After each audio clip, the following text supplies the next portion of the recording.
Valla işte geçen yıl 2020 Mart ayında bir öksürükle bayağı bir öksürü 6 tane kaburgam kırıldı. Tabii gittim geldim doktorlara. Bu arada da Covid aradılar. Covid'i de bulamayınca biz tedaviyi göremedik.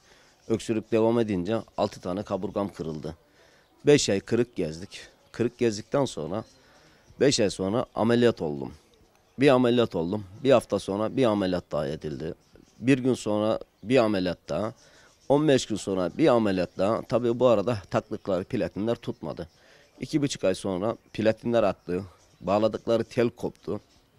Onun üzerine platinleri çıkardılar ve ben şu anda Allah yoluna kaldım. Hiçbir doktor benim tedavime yaklaşmak istemiyor. Ve şu anda da ben devlet yetkililerinden yardım talep ediyorum. Allah rızası için yardım etmelerini bekliyorum. Şu anda 3 gündür sırtımdan kan alıyorlar. Sıkıştırıp kanama yaptığı için sırtım şu anda şiş vaziyette. Öksürdükçe kaburgaları kırıldı. 6 tane kırık meydana geldi. Hastanelere götürdük. Daha doğrusu beraber götürdü komşular, Allah razı olsun, onlar yardımcı oldu. Kendi başına gidemediği için. Ama bir tedavi bulamadık. Öksürdükçe kaburgası kırıldı. Covid Covid testi yaptılar. Ağrılardan sabaha kadar uyuyamadı. Yeri geldi ben masaj yaptım. Yeri geldi çocuklar sabaha kadar masaj yaptı. Uykusuz kaldılar. Şu an yine kanaması var. Şişlik var.